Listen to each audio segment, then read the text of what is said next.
"I speak 9 languages," the black girl said proudly. The millionaire laughed, but was left in shock. Rick Sullivan burst out laughing just as the 12-year-old girl lifted her chin and declared clearly, "I speak 9 languages fluently." His laugh, harsh and metallic, echoed across the black marble-clad office on the 52nd floor of Sullivan Tech headquarters, overlooking Manhattan like a river of stars. Rick tilted his wrist slightly so that his $80,000 Patek Philippe caught the light, a reminder to everyone that he stood above them.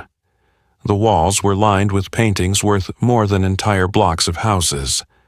Beneath his feet, the carpet swallowed footsteps whole. "Send them in," Rick said into the gold-plated intercom. The secretary's voice replied, "Carmen Johnson and her daughter are here to clean." The glass doors slid open. Carmen pushed the supply cart, her dark blue uniform neat and pressed. Beside her was Lucia Johnson, a thin black girl with a worn but spotless school backpack and shoes polished to a shine.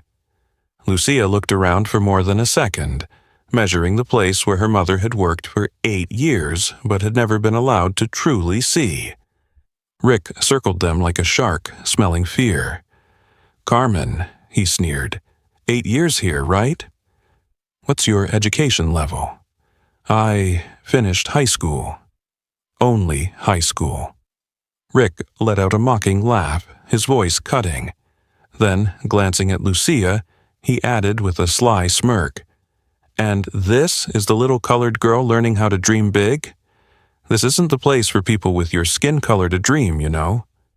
The words seemed casual, but they carried blades hidden in velvet. Carmen lowered her head.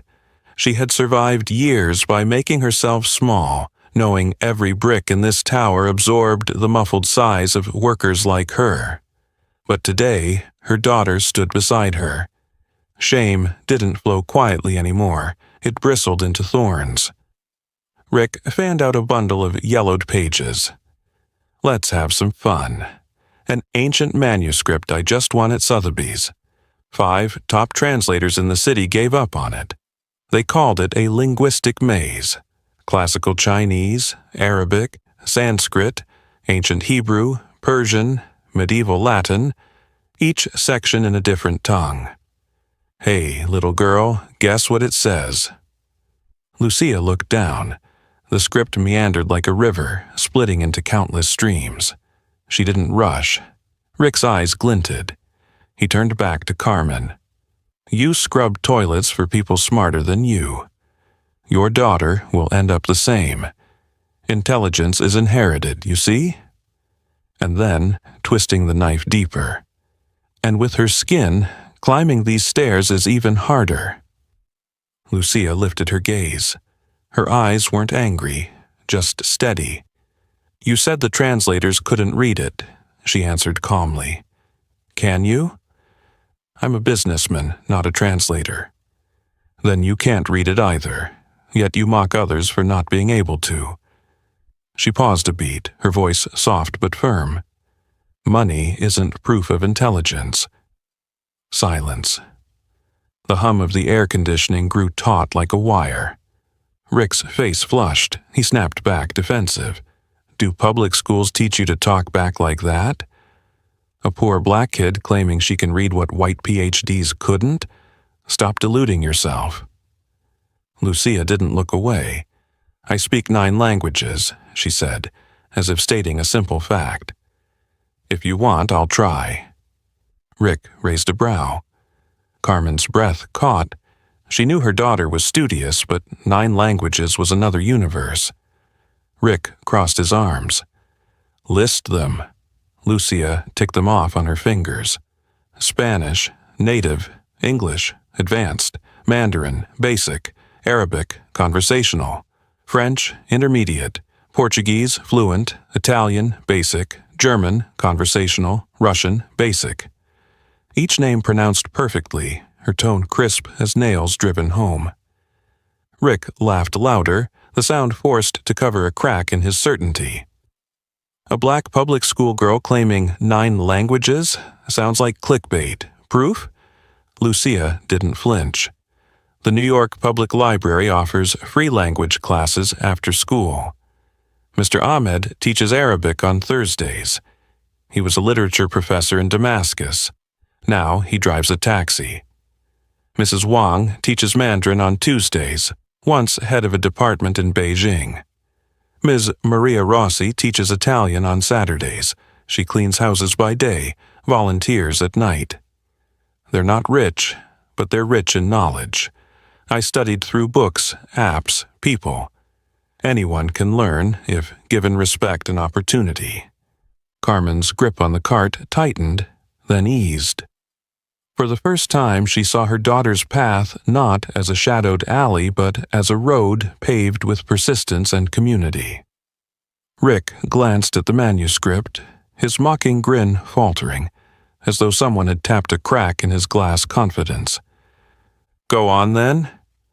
His voice was quieter, chin flicking toward the pages. Lucia drew a deep breath. She laid her warm palms on the brittle paper and began to read. The air shifted. Classical Chinese fell from her lips in sharp, luminous strokes, then ancient Arabic, flowing, melodic, curling like a carpet's pattern. Sanskrit followed, syllables heavy with seed-like weight. Ancient Hebrew, Persian, medieval Latin, each tongue distinct, yet the meaning wove seamlessly like a river coursing through many lands. Rick's jaw dropped, then snapped shut, like a fish lifted from cold water. His office had never witnessed power manifest like this, not the whip of wealth, but the wings of knowledge. Carmen's hand rose to her chest, eyes brimming. Her daughter, the child who once did homework under a flickering bulb, was now speaking to the world from heights Carmen had never dared to imagine. Lucia looked up, her voice still steady. "Shall I translate the meaning for you?" Rick couldn't argue any more. A single yes slipped out. Not from his ego, but from a part of him long buried. "The manuscript speaks of the nature of wisdom and wealth," Lucia began. "True wisdom isn't found in gilded palaces, but in a humble heart. True wealth isn't counted in money, but in the ability to see dignity in every person.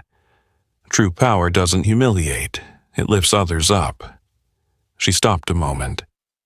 The words weren't loud, but they struck exactly where Rick had hidden his mirror all these years.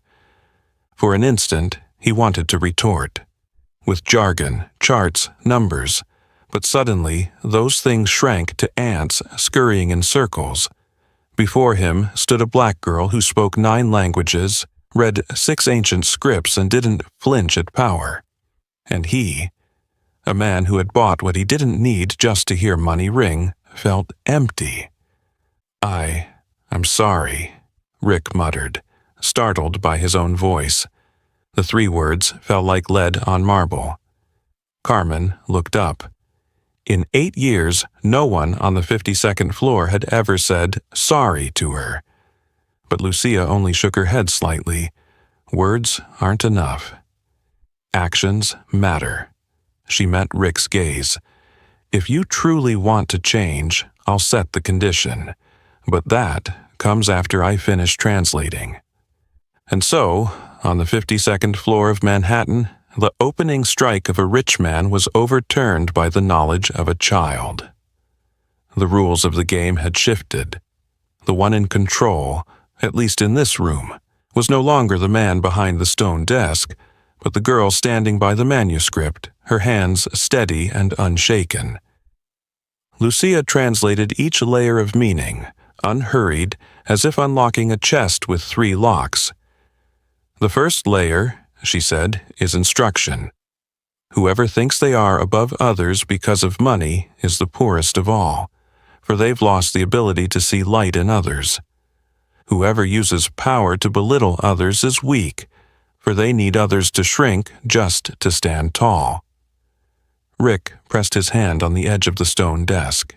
His fingers stiffened. The cold surface no longer gave him the safety it once had. A familiar voice in his head urged, "Argue, push back, twist the logic." But here, Logic was no longer something he could buy. It was truth resounding through many tongues. The second layer, Lucia continued, is metaphor.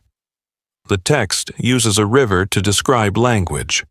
Water changes name and color as it flows through each land, yet it remains water. People change skin color, jobs, bank accounts, yet they remain human. Their dignity does not change. She stopped and looked straight at Rick as she said the word dignity. Carmen drew a sharp breath. She knew these truths in her bones, being called the wrong name, being ordered to work faster than a machine, being seen as a tool.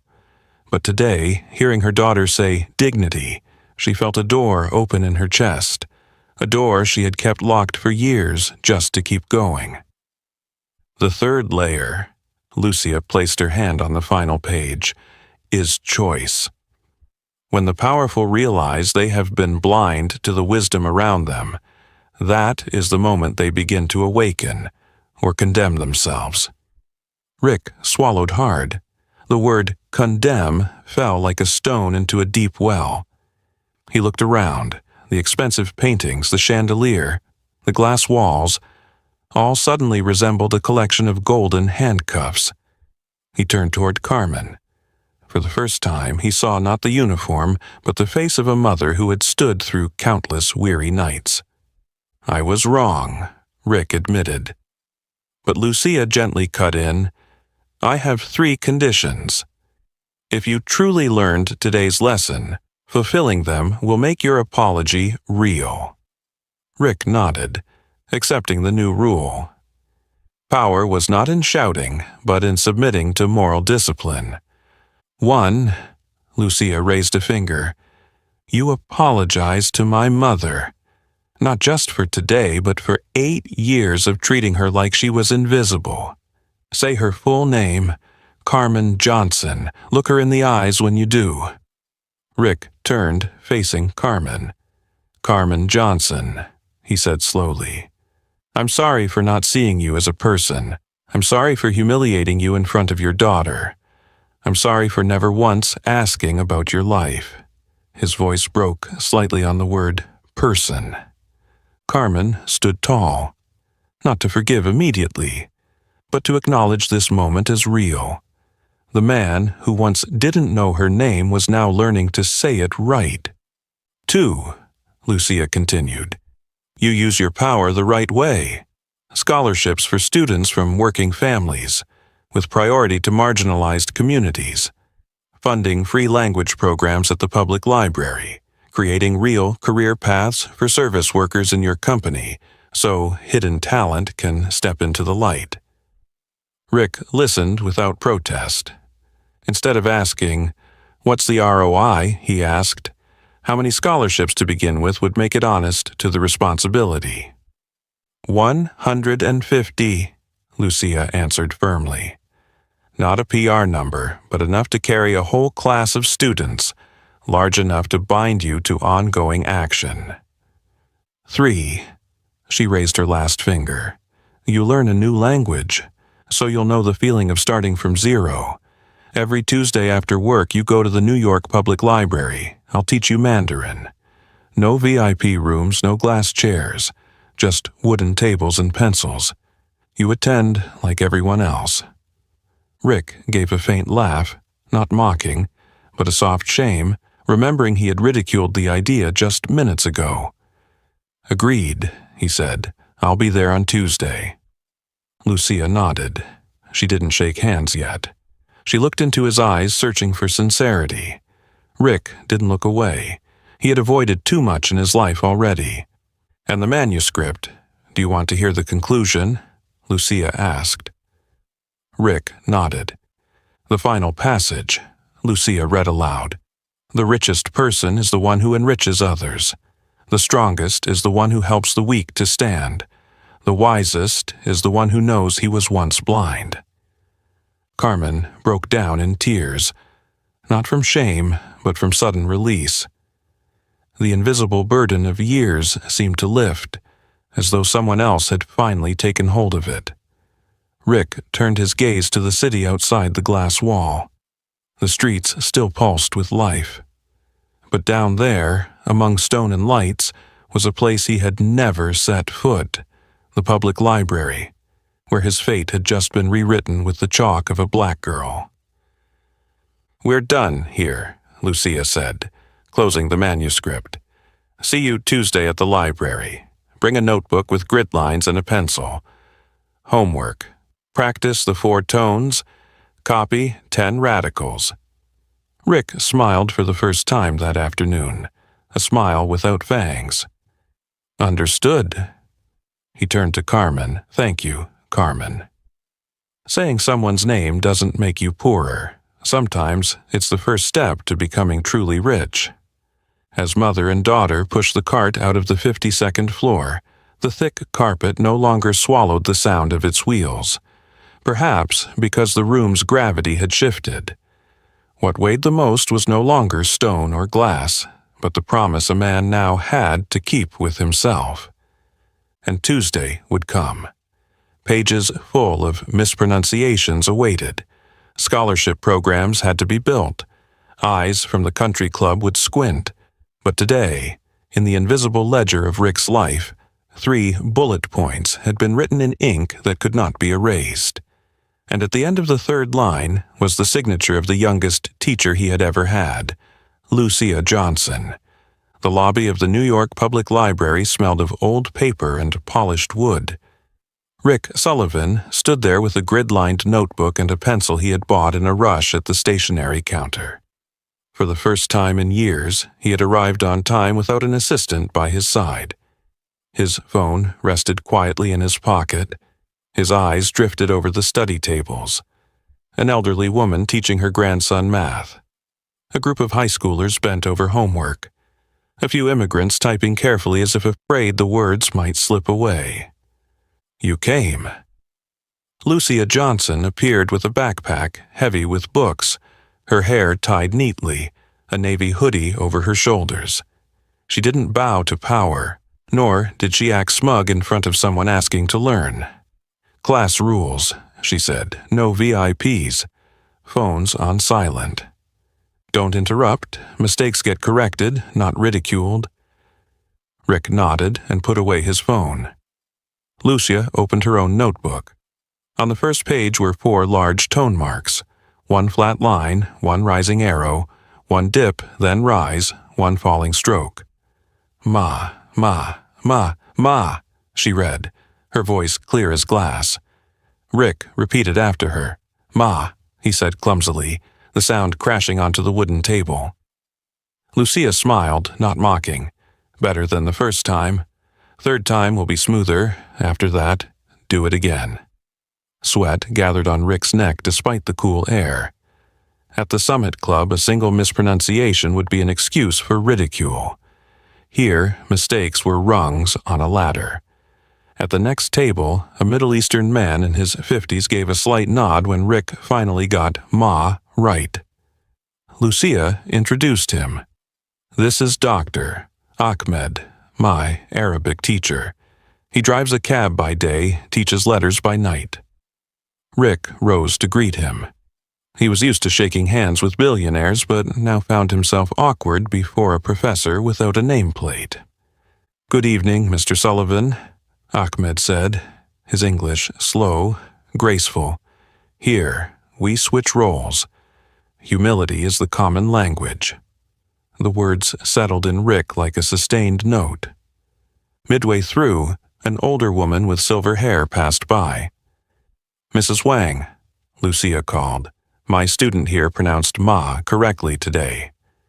She smiled, her eyes wrinkling warmly. Everyone stumbles at first.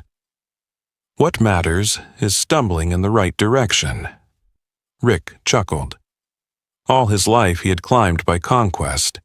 Today he was being taught how to fall properly. At the end, Lucia assigned homework, 10 radicals, 5 greetings, 20 rounds of the 4 tones. Tuesday, same spot, she reminded him. Wooden table number 12. If you miss, you make it up, not with money. Rick nodded. He looked around the modest room, thinking of the 52nd floor where each chair cost as much as a year's scholarship. The feeling of being allowed to be weak here was strangely safe. The next morning, Rick called an emergency meeting. On the big screen weren't revenue charts but 4 lines: scholarships, library language program, career ladder for service staff, listening circles. The room buzzed. CFO Mark Green frowned. How much will this cost? What's the IME? Shareholders will ask where the profit is. Rick answered without hesitation. 150 full scholarships for students from working families. Long-term funding for 12 library branches. A career path so service employees can shift roles, learn skills, earn certifications. ROI will show in retention, quality, reputation. If you want numbers, measure again in a year. The statement shifted the room. The VP of HR swallowed. Who will lead the project? Rick turned. Carmen Johnson. The room froze, then gasped. Carmen entered, not with cleaning tools but with a notebook. On its cover, naming, listening, fairness, opportunity. She spoke without slides. Respect starts with saying names right. Next step is listening with responsibility. Then we fix processes, contracts, shifts, benefits. Opportunity must come with guidance. A murmur rose in the back. Isn't this favoritism for black staff? Rick heard it. He didn't ignore it. Anyone doubtful can join today's listening circle, he said. Sit at the same table with Carmen and Lucia. Hear their stories before judging the policy. That afternoon, chairs were set in a circle instead of around a stone desk. Software developers, shift managers, security guards, janitors sat as equals. Lucia led with an open question. When have you felt invisible at work? An Indian engineer hesitated, then spoke of being teased for his accent in meetings. A cleaning woman said she had been called the lady for 3 years, never once by her real name. A former team lead shrugged. I didn't mean it. Lucia replied calmly, The issue isn't intent, it's impact. From now on, we use people's names. If you slip, correct it immediately, no excuses. By evening, an anonymous post appeared on the company Slack. Tuesday Mandarin with the janitor's kid, mandatory yet? It wasn't profane, but venomous enough. Rick replied publicly, We don't mandate language learning. We mandate respect. Anyone calling a child the janitor's kid needs to relearn how to speak about people. The message sparked debate.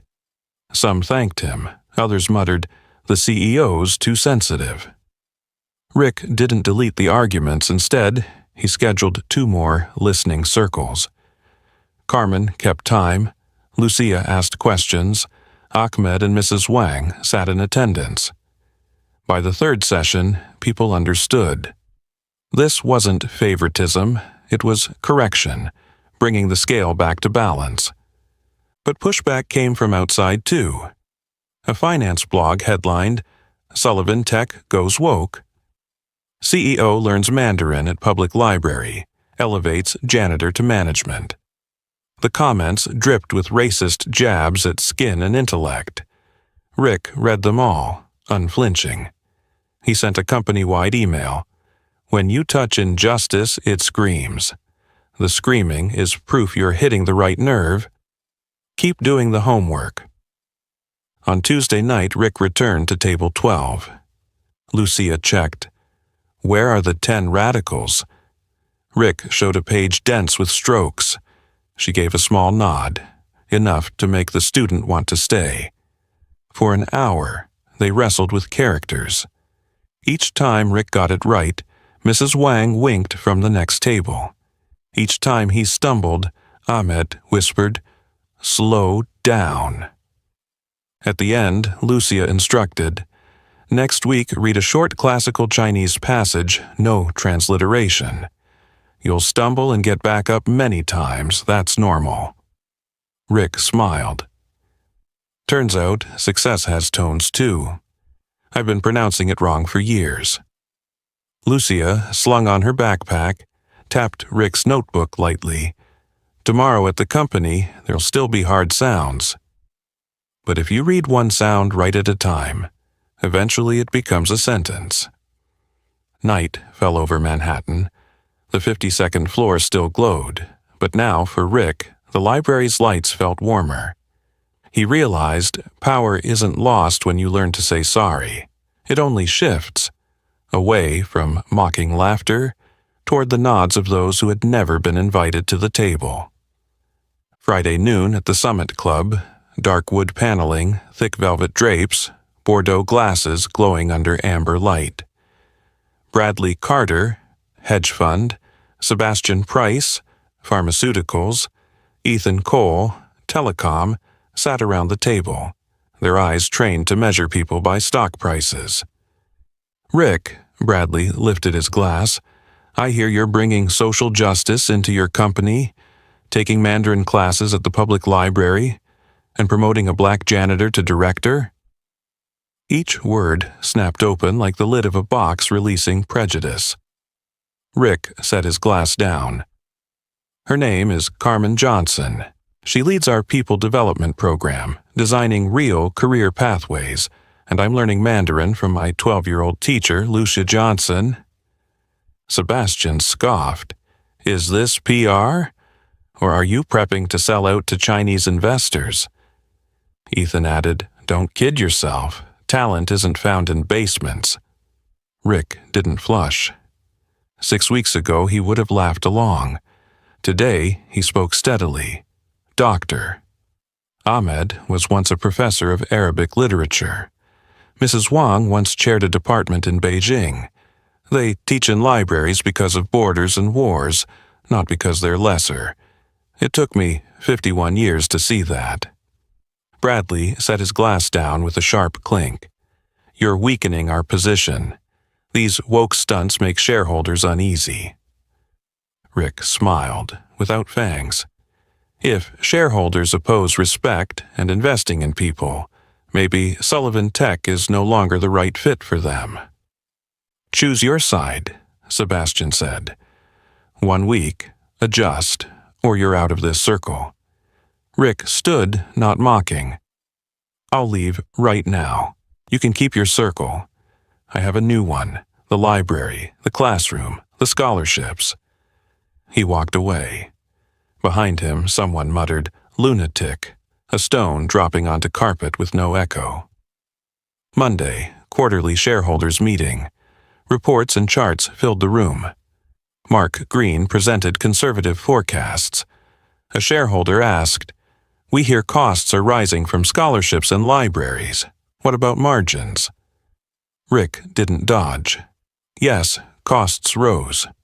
But turnover rates dropped. Productivity stabilized.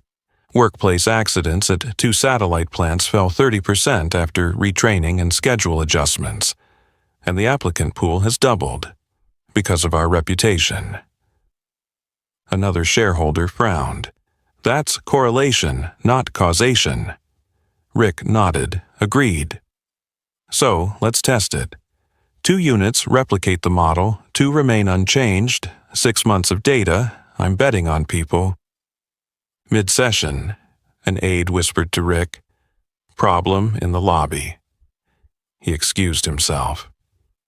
The Lucia Johnson scholarship poster had been defaced with black marker. A crude drawing beside the scrawl, Stay in your lane. No slurs, but the target was clear.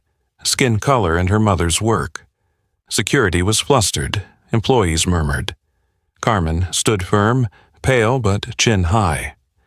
Lucia arrived seconds later, stopped, stared at the words.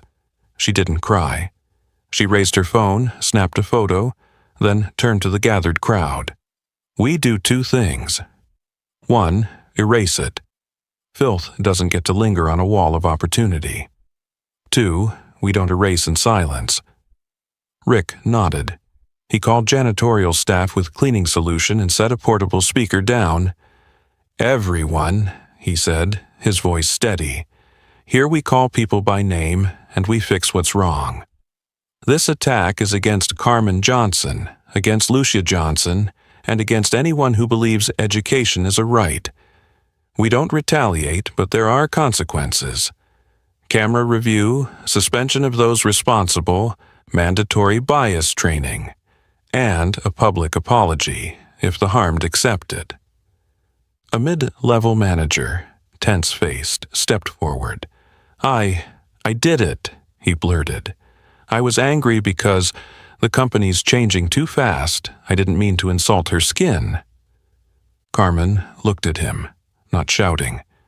"Lack of intent doesn't erase impact. I hear your fear of losing ground, but your ground doesn't come from pushing me down." Rick suspended him 3 weeks without pay, required 3 listening sessions, a public apology, and reinstatement only if Carmen and Lucia confirmed they'd heard sincerity. The man nodded, eyes wet.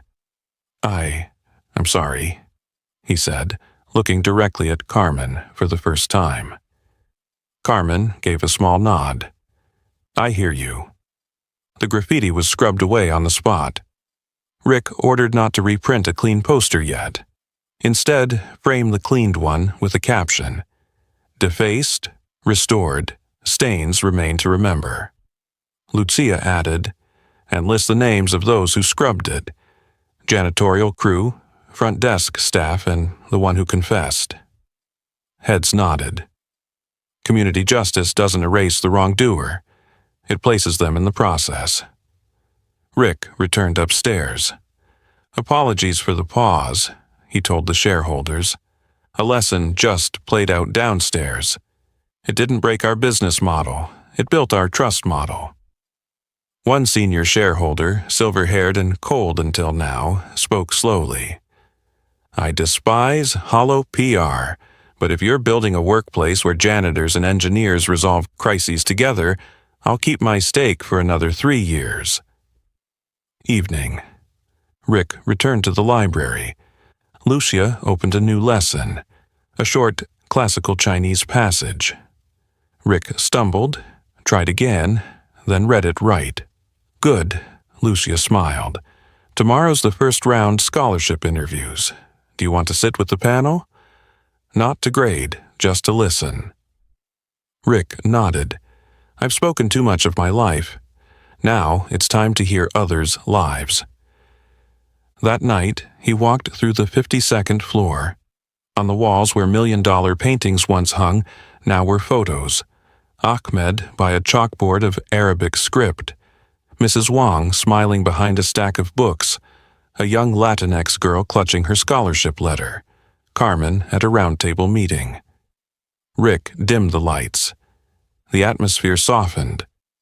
Downstairs, the faint stain left on the scholarship poster, deliberately not scrubbed away, reminded him that this work would always leave marks. And perhaps keeping a scar to remember was the most necessary thing to prevent returning to days when he thought he stood above others. Before locking up, Rick wrote in his grid notebook, "Learning people's language is harder than learning Mandarin, but mastering both is how you truly read the world." He closed it. Tomorrow, the voices of scholarship applicants would pour into the room like fresh wind, and in the middle of it, a pencil still waited for him to mark the first words of a rewritten life. A temporary interview room was set up in the 6th-floor hall. Folding chairs, plain white tablecloths, paper water cups, handwritten name tags. Carmen Johnson served as coordinator. Beside her sat a blind review panel. 2 young managers, a veteran engineer, Dr. Ahmed, Mrs. Wang, and Lucia, the youngest of all, yet seated at the center of the table. Rick Sullivan only listened, a sheet of paper in front of him with 4 words written by Lucia. "Do not interrupt." The first candidate, Amaya Rivera, Queens, brought a bundle of bilingual poems. "I wrote them while waiting for my mom to finish her shift," she said, fingers nervously touching a cheap necklace. Lucia asked, "When do you feel invisible?" Amaya recalled when a teacher told her, "Your accent is cute," then gave her low marks for having kitchen grammar. Dr. Ahmed asked to read one short poem. The entire panel fell silent. Rick sat still, realizing talent flowed right in front of him, without golden frames. The second candidate, Jamal Carter, Brownsville, carried a robot built from scrap. "I love the subway," Jamal said, eyes glowing. "I want to study rail engineering." When Lucia asked about failure, Jamal grinned. "I once applied for an unpaid internship. They asked me, 'That hoodie, is that the dress code?' I went home, coded a Python simulation of the brake system, sent it back. Next time, they invited me." The third candidate, Noah Higgins, Staten Island, white, with neatly written notes. His father had died in the opioid crisis. "I work at the ferry terminal," he said. "I'm not good at speeches, but I show up on time." Lucia nodded, marking discipline and perseverance. The scholarship wasn't only for one skin color. It sought potential too often overlooked. Midday, a blonde girl entered, Chloe Green, accompanied by her mother. Her resume sparkled: private school, Model UN, European summer camps. Outside the door, CFO Mark Green texted an aide, "Mark this one." Carmen caught the signal but didn't change procedure. Lucia handed out blind review packets, names and zip codes hidden, only essays and proof of effort left visible. Chloe spoke fluently, but when Lucia asked, "When have you felt invisible?" she faltered. "I never thought about that." Grades were perfect, experiences polished, but depth was thin. Her score fell short. During the break, Mark stepped in, voice low. "You're rejecting talent because of bias?" Carmen kept her tone flat. "We're blind reviewing. If she's strong, her file will stand on its own." Mark bristled, but after the listening circles days earlier, he held back. As he turned away, Lucia slid a slip of paper onto the table. "Everyone wants a side door. But fairness is a straight line, not a shortcut." Mark read it, pocketed it, said nothing. 2 days, 327 applications, 220 interviews, distilled into 150 awards. The final list was multicolored: Black, Latinx, Asian, working-class white, children of mechanics, nurses, drivers, migrant farmhands. Lucia proposed one binding condition. Each scholarship came with 10 hours per month of give back at the library or in mentoring programs, multiplication by design. The award ceremony was held in the company's auditorium. No giant LED backdrop, just a wooden stage, black curtain, a row of plain microphones. At the entrance, a security guard accidentally told a father in work clothes, "Side doors over there." Carmen appeared just in time. "There's no side door here. Please come through the main hall." The man froze, then smiled in gratitude. Press attended. A reporter asked Rick, "Is this affirmative action 2.0? Rick started to reply but looked to Lucia. She stepped forward. "Equality is giving everyone shoes. Equity is making sure they fit. This scholarship measures the foot first.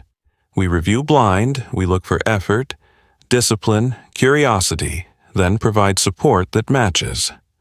No one is chosen for skin color.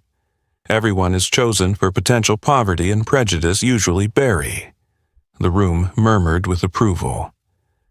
Rick glanced at Lucia, understanding why on Tuesday nights he had to practice tones, learning to balance sentences as carefully as this. Names were called. Amaya Rivera walked across the stage, her mother crying. Jamal Carter held up his robot. The hall erupted in applause.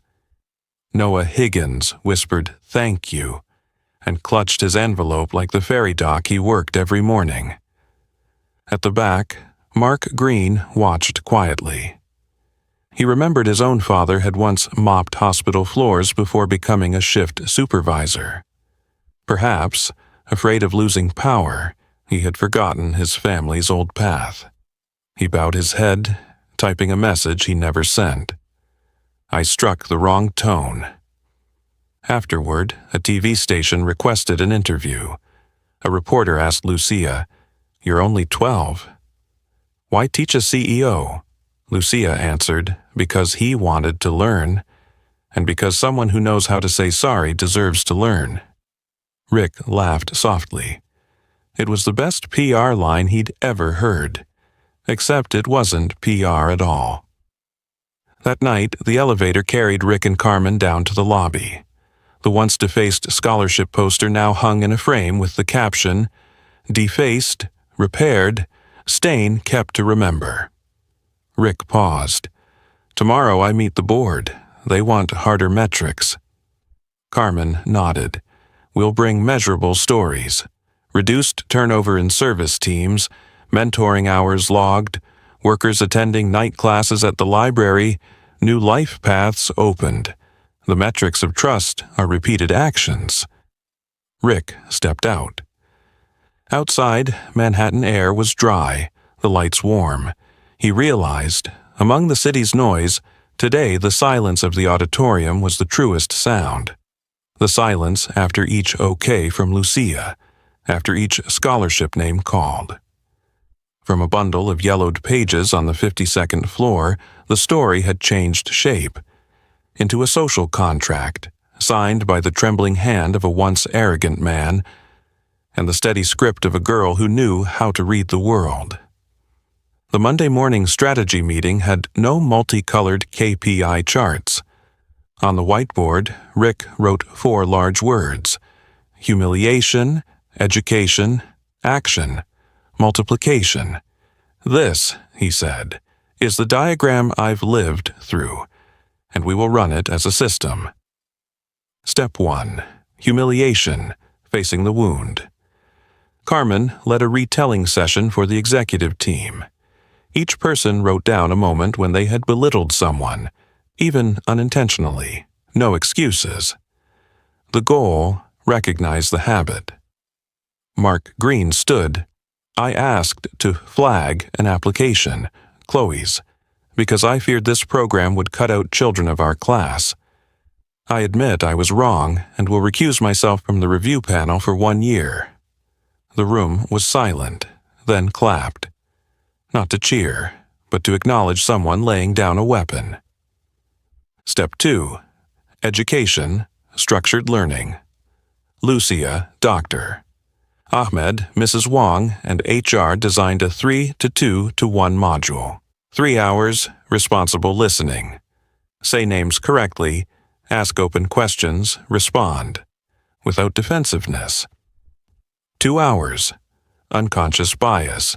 Role-play scenarios, analyze impact versus intent. 1 hour, skills of uplift. How to give concrete opportunities. Shadowing, mentoring, micro-grants. No endless slides, real stories led the way. Every manager had to complete it within 30 days. Step 3, action, fixing process. 2 units piloted, 2 stayed as control, as Rick had promised shareholders. In the pilot, Carmen's team redrew the career path for custodial staff. From cleaner, team lead, facility coordinator, safety and operations associate, linked with night classes at the library, basic IT, communication, English, Mandarin, Arabic. Timesheets changed. Study hours logged as development, not lost productivity. Step 4. Multiplication, scaling out. Each employee in the program would mentor 1 scholarship student. Mandatory 1 hour per week. 1 hour times 300 people times 52 weeks equals 15,600 hours, Rick underlined. That's a parallel school. Results, month 2. Pilot units showed 29% fewer cleaning errors, 35% fewer safety violations, and a 12-point jump in internal NPS. Control units showed no change. CFO, Mark, presented himself. I measured it. This isn't PR. Numbers don't lie when measured right. Beyond the company, the library network multiplied. The 12 original branches launched community language hours. Tuesday nights Mandarin. Mrs. Wang trained 6 assistants. Thursday nights Arabic. Ahmed trained 4 former Syrian students. Weekends, a Reading Ancient Texts club coordinated by Lucia, now 13, alongside a volunteer linguistics PhD. Maria Rossi built an Italian-Spanish conversation group for parents, pairing mothers and children to learn together. The seed of family learning took root. Resistance still came. A late-night talk show blared, "Our scholarships favoring minorities leaving middle-class kids behind." They brought a pundit with cherry-picked numbers. Rick didn't go on air. Instead, the company hosted a public town hall at the library. Scholarship students shared journeys, parents explained shift work, managers outlined new processes. A Jamaican-born worker said, "I learned Excel at night. Last week I submitted my first report. My supervisor praised it." The room erupted in applause. Debate softened before living proof. One snowy evening, Rick sat at table 12, practicing a classical Chinese phrase Lucia gave him, "Jian Xian's Qi. When you see the wise, think of becoming like them." He stumbled, then got it right. Lucia nodded lightly. "Tomorrow," she said, "you present the 4-step diagram to the whole company. Don't read it off paper, tell it." Rick smiled. "I used to tell revenue stories all day, but telling a story of remorse, I'm still learning." Lucia clasped her hands, joking but piercing. "Every language starts with hello. Every ethic starts with I'm sorry." The next day, the auditorium was packed. Rick held the mic, no teleprompter. He told the story from the 52nd floor to table 12. Humiliation, learning, doing, multiplying, no boasting. He told of mispronounced tones, venomous messages, the defaced poster kept with stains, the tears of parents, each anecdote tied to a specific change. At the end, he said, "I commit 3 years of funding for the 12 library network, expanding to 18, increasing the scholarship fund to follow every student through graduation. This isn't a campaign, it's how we do business." When the lights rose, the board chair stepped on stage. He shook Rick's hand. 3 months ago, I doubted. Today, I vote to expand the pilot. In a year, if results hold, we'll establish a permanent endowment for the program. Rick looked down at the front row. Lucia seated between Ahmed and Mrs. Wang, and nodded like a student receiving a hard new assignment. That night, Rick opened his grid notebook. On a fresh page, he redrew the 4-step diagram and added a looping arrow. At the bottom, he wrote, "Multiplication isn't a one-time act, it's a habit." In the corner, a crooked pencil mark reminded him that stains must be kept to remember direction. Outside, snow piled on the library steps. Inside, the sound of pages turning echoed like the heartbeat of a city learning how to speak to itself again. The New York Public Library was unusually crowded that evening. In the community room, a brown paper banner read in bold marker, "Language Commons, Kong Jong Nyon Eng." At the center stood Lucia Johnson with a black felt-tip pen. Around her were Dr. Ahmed, Mrs. Wang, Maria Rossi, and a group of newly awarded Lucia scholars. Each person pinned a card. What can you teach? What do you want to learn? The lines of handwriting tangled into a living map of study.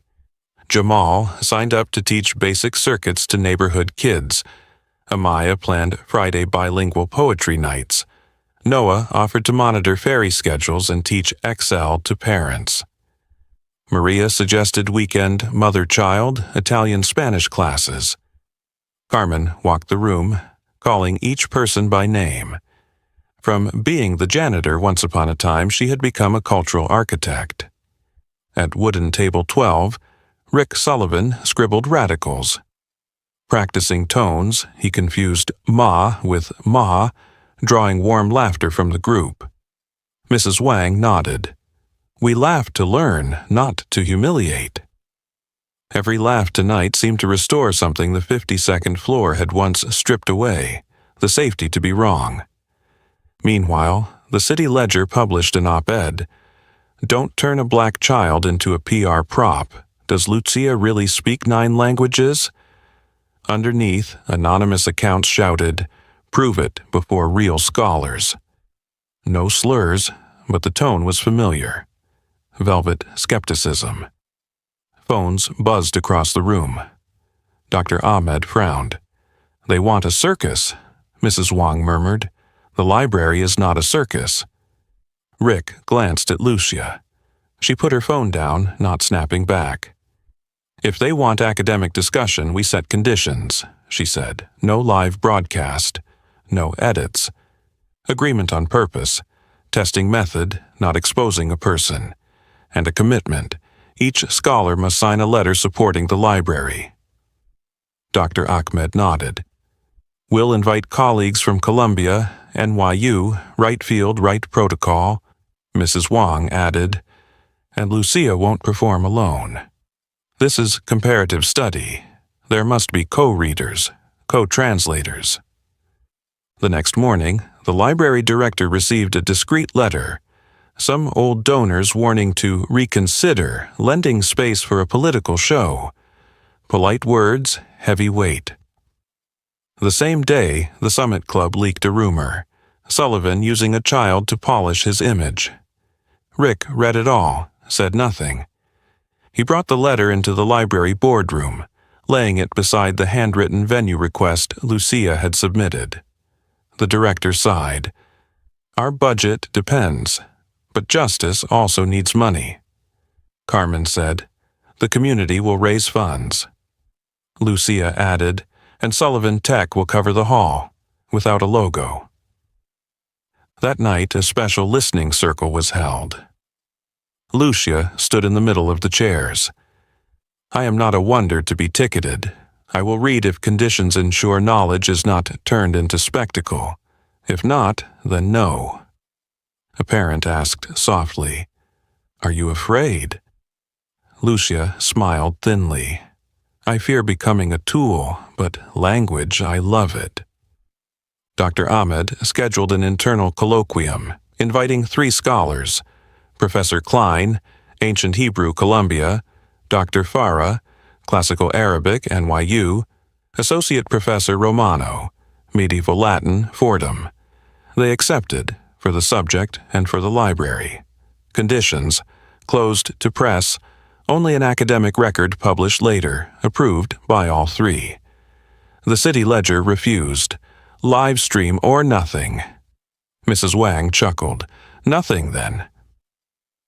Late one night, Lucia and Carmen walked home. A strange car slowed, window rolled down, a sneer tossed out. If you're so smart, stay smart in your own house.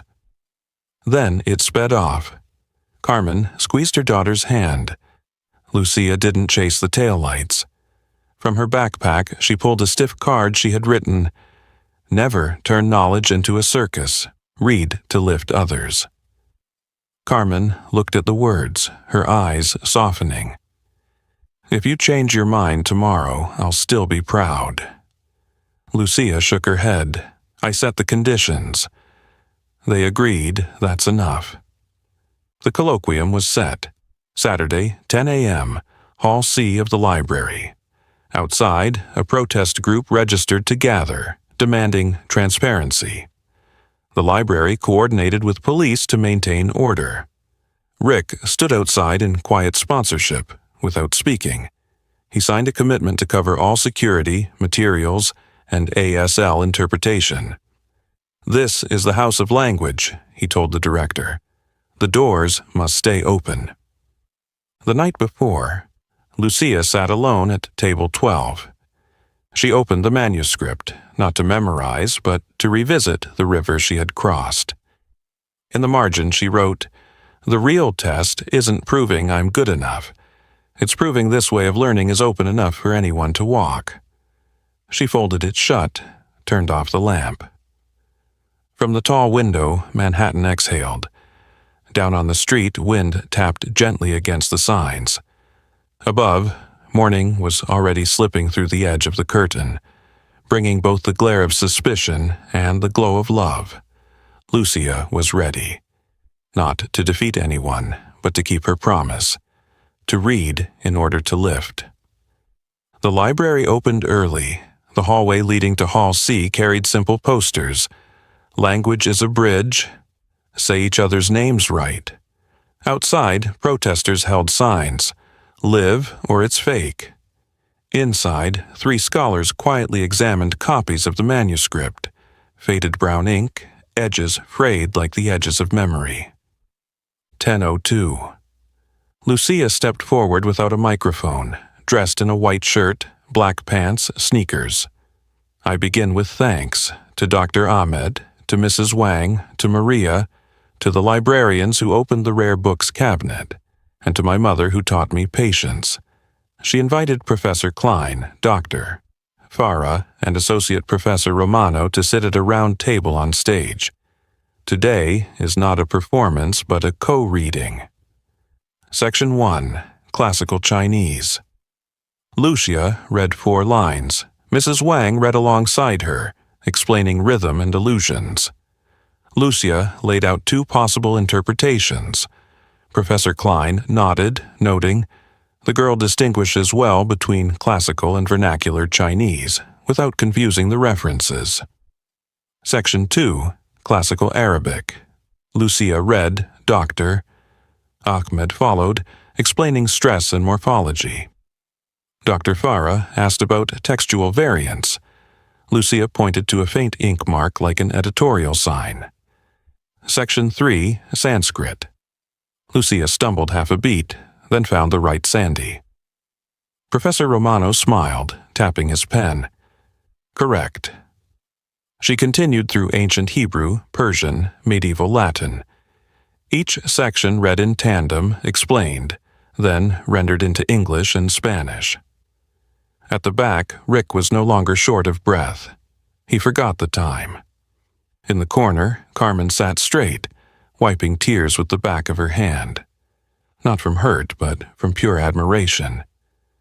During Q&A, a man at the back stood without waiting for the mic. "Why must we listen to a child? This is parrot skill. Let adults do adult work." The room fell silent. Lucia didn't flush. She spoke clearly. "I'm not asking for adults' jobs. I am learning from adults and inviting them to learn again from a child's curiosity. If it were parroting, I could not answer about variants and etymology. And if children must wait until we're old enough to be heard, most of us will never be heard." A blogger raised his phone. "Why not live? Afraid?" Dr. Ahmed took the mic. "Scholarship is understanding before reporting. The record will be published with signatures of the 3 scholars. No edits needed?" The scholars nodded. The blogger lowered his phone and sat. Lucia closed the manuscript and turned to part 2. If today there is something more important than reading texts correctly, it is reading society correctly. The screen behind her displayed Rick's 4 arrows: humiliation, education, action, multiplication. "From a marble room where humiliation once happened," she said, "we came to the wooden tables of the library to learn. From apology came action, scholarships, career paths, mentoring hours, and now multiplication." Lucia invited Rick on stage. He walked slowly, tireless. "Today," Rick said, "I sign into being the Lucia Johnson Foundation for Human Dignity with $500 million US, entrusted to an independent board of librarians, community members, scholars, frontline staff. Carmen Johnson as executive director, Dr. Ahmed to lead languages, Mrs. Wang to guide pedagogy, Maria Rossi to connect families. No corporate logos in classrooms, only students' names. A stir in the guest seats. Bradley Carter, an old Summit Club friend, shot up, "$500 million? You've lost your mind." Rick didn't counter with words. He produced the charter. The fund not owned by Sullivan Tech. Clauses locked. Priorities. Frontline scholarships, community languages, service worker career ladders. The company's board chair stepped forward. "The board has approved this as a personal commitment. The firm is not paying." Bradley fell silent, sinking back. Lucia showed no triumph. She returned to her last condition. A foundation won't live unless tied to an open ecosystem. I invite the 3 universities here to sign an MOU. Community credit for library classes. Professors crossing campus gates, library as an open campus. The 3 scholars exchanged glances, then nodded. They signed on stage, blue ink spreading like a new river. Then a man rose in back. "I'm the father of Chloe Green, the girl who didn't win a scholarship. I was angry, but today I understand. Fairness is not a side door, it's a straight road. My child has resources. Many here have never had a chance. I volunteer 2 hours a week mentoring." Beside him, Mark Green, the CFO, Chloe's father, spoke hoarsely. "And I apologize. I once wanted the side door. Now I ask to open the door." The hall rose to its feet. No fireworks, no dramatic music. Just the sound of shoes brushing the wooden floor as people from different walks moved closer. The colloquium ended with a flash class. Lucia invited Bradley Carter up to try 1 minute of Mandarin. "Ni hao." Bradley mispronounced it. The room laughed softly. Lucia didn't mock, she corrected gently. "Ni hao. Push the breath." Bradley tried again, right this time. Applause rippled. A harmless moment, but enough to chip away 1 brick of arrogance. Outside, the protest group fell quiet. One still grumbled, but no one answered. Carmen led Lucia past, listening to the wind through the trees like pages turning. "Tired?" she asked. "Tired, but worth it." Lucia smiled. "Tomorrow I still have a vocab test with Dr. Ahmed." They both laughed, the most ordinary laugh of the day. That night, on the 52nd floor cleared of million-dollar paintings, Rick signed the asset transfer into the foundation. Beside him, Carmen reviewed personnel policies, living wage, transparency, community evaluation. Dr. Ahmed drafted language as empowerment curriculum. Mrs. Wang outlined pedagogy without shame. Maria Rossi built the Mother-Child Learning Club. At the table's edge, Lucia chalked 3 rules. Call names right. Listen responsibly. Empower to multiply. Before lights out, Rick opened his grid notebook. He wrote, "Today, no one won. Knowledge, 1, the library, 1, and the children, even the child once inside me, 1. He laid the pen down. The city breathed slower. In that breath were page turns, apologies, greetings in a new tongue, and a promise signed in blue ink. Tomorrow, multiplication would truly begin, and the faint stain on the lobby's defaced poster, kept on purpose, would remind all that dignity isn't something declared once, but a sentence to be read correctly every single day. 1 month after the colloquium, the 52nd floor was no longer a museum of cold stone. The black granite table was gone, replaced with a round wooden one. The walls carried photos of real people. Dr. Ahmed holding chalk, Mrs. Wang among shelves of books, Maria Rossi leading the mother-child class, Amaya reading poetry, Jamal with his robot, Noah smiling shyly at the ferry dock. At the main entrance hung a small sign, "No side door." Carmen Johnson entered the new meeting room with a 90-day program. She didn't use 50 slides, she told the work in plain words. Weeks 1 to 2. Using the right names is mandatory. Name tags, preferred names updated, in email/Slack. Weeks 3 to 6. Mandatory listening circles for managers. 12 people per session.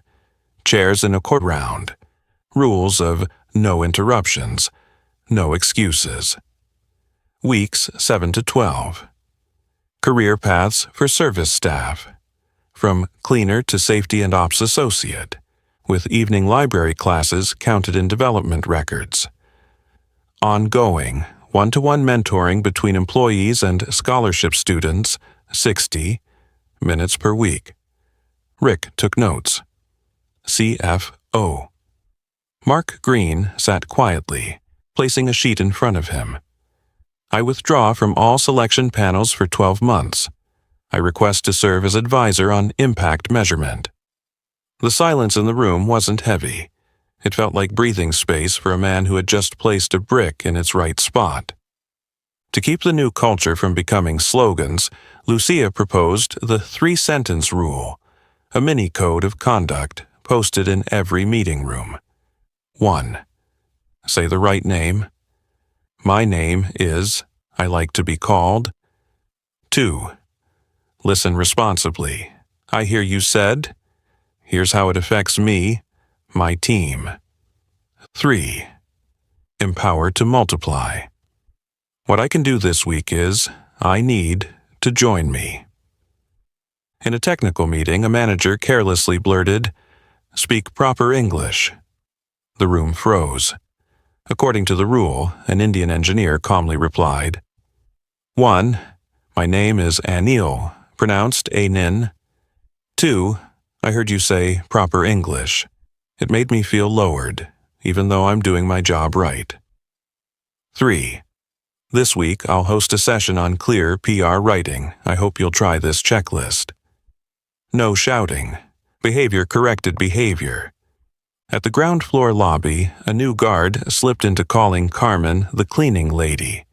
Carmen didn't scold. 1. I am Carmen Johnson. 2. I heard you say cleaning lady. It hurt because that's how people called me for 8 years, like I was an object. 3. This week, I'll lead an orientation for security on Say the Right Name. I invite you to join front row. The guard blushed, nodded. The next week, he himself shared a story about misnaming patients in a hospital and the consequences. Lucia expanded language commons. Every Tuesday at the library, beyond Mandarin class, there was now a work chat room, a corner where service employees practiced sample emails with student tutors. On the whiteboard, write to respect the reader. Amaya ran poetry nights. Jamal opened a circuit lab. Noah taught Excel to parents. Maria organized weekend mother-child classes. Multiplication was taking shape. Racism didn't vanish just because of a 3-sentence rule. One morning, a group of black mothers arrived for the mother-child class and a rideshare driver sneered, "Are you sure you're on the right floor?" implying they'd wandered into a rich space. Lucia didn't yell. She invited him in for 5 minutes. Maria Rossi had him hand out vocabulary cards. One mom said, "Thank you for helping." As he left, Lucia handed him the 3-sentence sheet. He read it, sighed. Old habit. I'll help next week. The company's recruiter retrained the driver team that week. Repeated corrections became habits. Meanwhile, Rick faced bullets from the market. A major retail client hesitated to renew, citing, "Our CEO is busy with social activism." Rick's team arrived, no glossy PR slides. They presented data, error rates down, incident response faster due to the listen and fix process, NPS up, recruitment costs lower thanks to retention. Rick said, "We invest in trust because it produces productivity. If you want a supplier chasing short-term cheapness, we're not a fit. If you want a partner resilient against hidden workforce crises, we are. They renewed, not out of pity, out of logic. The roundtable policy was enforced. Every meeting in circle seating, no podium. Each ended with 3 written commitments, per the rule. Some scoffed at first. 3 weeks later, meeting time dropped 18%. Unresolved tasks down 25%. Mark Green chuckled. When we call things by their right names, work moves faster. Another incident. A meme leaked on Slack. An edited picture mocking Lucia with the caption, "Prodigy for hire by the hour." Not obscene, but toxic. IT traced it to an intern. Under the new code, discipline came with repair. 2 weeks unpaid suspension. 3 listening circles. A 1,000-word reflection on microaggression impact. Co-authoring with Lucia a guide, How to Joke Without Wounding. And a public apology. The intern agreed, voice shaking at the mic. I thought it was just a joke. I didn't understand the hurt, I'm sorry. The guide became onboarding material. At the New Jersey satellite plant, the rule was translated into Spanish and Portuguese. There, a Latina worker suggested name pronunciation tags, cards with phonetic spelling. 3 weeks later, mispronunciations dropped sharply. Survey scores of I feel seen rose. Carmen said, saying the right name doesn't waste time. Saying it wrong costs time to fix. By the 3rd month, Rick replaced the CEO office sign with a small wooden plaque. Round table room. Below, it was a faint pencil mark, cut from the once defaced poster intentionally left. Visitors asked, Rick explained, "We keep the stain to remember that correction is never done." No lofty philosophy, just a habit. At a town hall, a young female engineer stood. I quit my old job because of racial jokes. Here, for the first time, I see a simple rule that takes the sting out. Thank you for the 3-sentence rule. Applause followed, not thunderous, but steady. At day's end, Rick sat again at table 12. Lucia handed him a page of 10 new classical Chinese lines. He stumbled, stood up again. Mrs. Wang noted, tone 2 lengthen. Ahmed teased, every mistake is a rung. Rick wrote in his notebook, reading people right is as hard as reading tones right, but with practice, it becomes natural. Carmen watched through the glass and nodded softly. Culture doesn't sprout from speeches. It heals gradually from small habits. 3 words close this chapter. Name, listen, empower. Turns out, those are also the 3 basic tones needed to read a company correctly. 1 year after the public co-reading at the library, the Lucia Johnson Foundation for Human Dignity released its first report. The numbers were not flashy, but they carried weight. 18 libraries in the network, up from 12, across New York City, Newark, Philadelphia, Baltimore. 2,300 regular learners, 61% service workers, 27% parents, 12% students. 310 scholarships, up from 150, with 88% maintaining high GPA, 100% fulfilling the 10 hours per month give back. At Sullivan Tech, service staff turnover down 38%, safety incidents down 41% internal. NPS plus 15 points, walk-in applicants doubled. Rick stood backstage at the New York Public Library's Central Auditorium, adjusting his mic. On stage was the first graduation ceremony of the Service to Operations Career Pathway.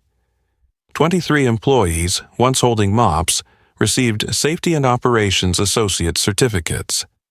A Dominican father choked up. For the first time, my daughter saw my name on a diploma. The hall rose to its feet.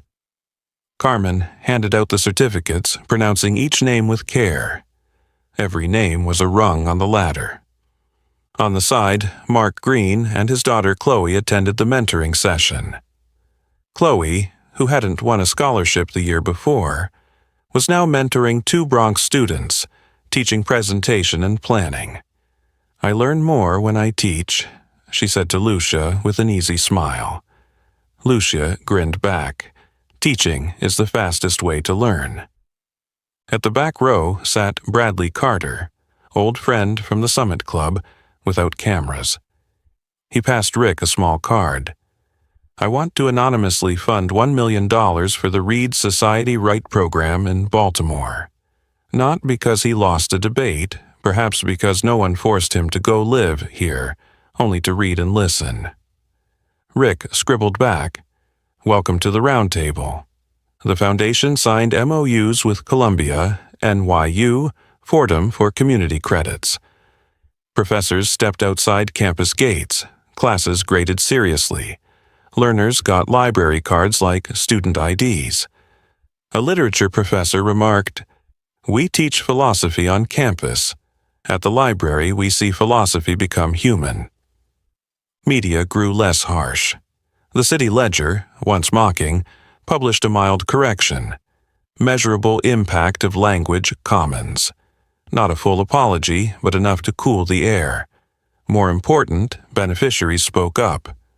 A Jamaican parent wrote, "I sent my first confident email to a teacher thanks to the class.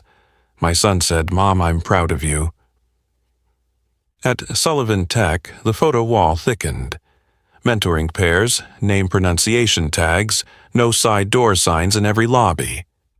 The 3-sentence rule was translated into 7 languages.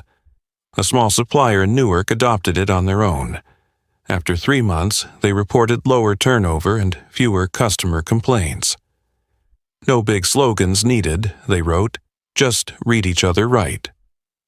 Lucia turned 13. She still attended public school, still carried her backpack to Tuesday nights at the library, still corrected Rick's tones. Asked by a reporter, "Who do you want to become?" she answered, "I want to become someone who gets the work done, whatever the title." Names matter when used to respect, not when used to build walls. One afternoon, Rick brought Lucia and Carmen to the 52nd floor, now called the Round Table Room, to sign over major operational powers of the foundation to the independent board. "I step down as foundation chair," Rick said. "Carmen becomes CEO. The board can override my proposals." Carmen looked squarely at him. "And you still sit at the round table each week as a member." Rick nodded. Letting go was a lesson too.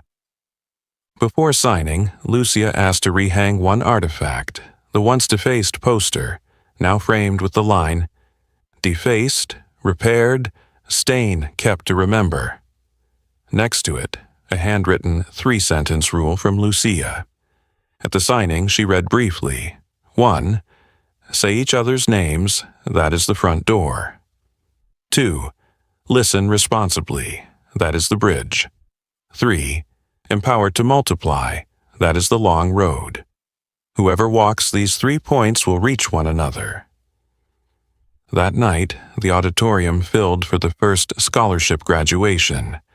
No fireworks, only warm yellow light. Rick gave a short speech. Lucia had made him cut it down. "I once misread the tones of life. I thought wealth meant right, power meant wise.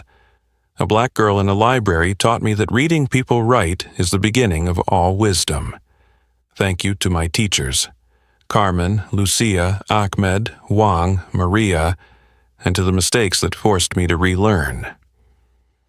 After the program, a group of scholars pulled Lucia aside. "We want to bring language commons to Detroit." Lucia didn't promise loosely.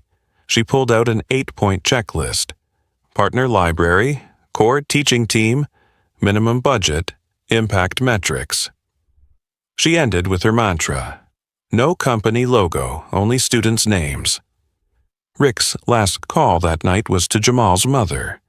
She cried, telling him Jamal had just received an internship offer at the MTA. "Nothing certain yet," Rick smiled, "but the road is open." He hung up, looked through the library window at table 12 across the street, where Carmen was grading listening modules and Lucia was correcting a newcomer's tone on Ma. Table 12 didn't belong to him, it belonged to anyone willing to sit and learn. Late at night, Rick opened his grid notebook. On the final page of the year, he wrote 3 lines. "Bullet wealth is making others rich. Strength is lifting the weak to stand. Wisdom is knowing you were once blind and keeping the stain to remember." He closed the notebook. Manhattan quieted, wind pushing clouds across the moon. In the library hall, staff cleared chairs, wiped the floor. A young worker paused at the framed poster, defaced, repaired, stain kept to remember, snapped a photo, and sent it to his mother with the message, "I'm called by my real name at work." Tomorrow multiplication would continue. 1 hour of mentoring, 1 clearer email, 1 properly pronounced hello, 1 decision not to slip through a side door. No grand finale, just the long road. And on that road, the steady voice of a 13-year-old black girl kept echoing. Reading words right, reading people right, reading society right. That is the true legacy. And the stain left on the wall, kept deliberately, will forever remind everyone that dignity is not a declaration once made, but a daily practice. And so runs the journey, from arrogance on the 52nd floor to a small wooden table in a library, where a 13-year-old black girl taught a billionaire that true wealth is found in preserving dignity and opening opportunity. And what about you? If you were in Lucia's place, would you have the courage to stand up for your mother against prejudice and power? Share your thoughts in the comments below. I'd love to hear them. If this story touched your heart and carried meaning, don't forget to hit like, share it with friends, and subscribe so you won't miss the next video.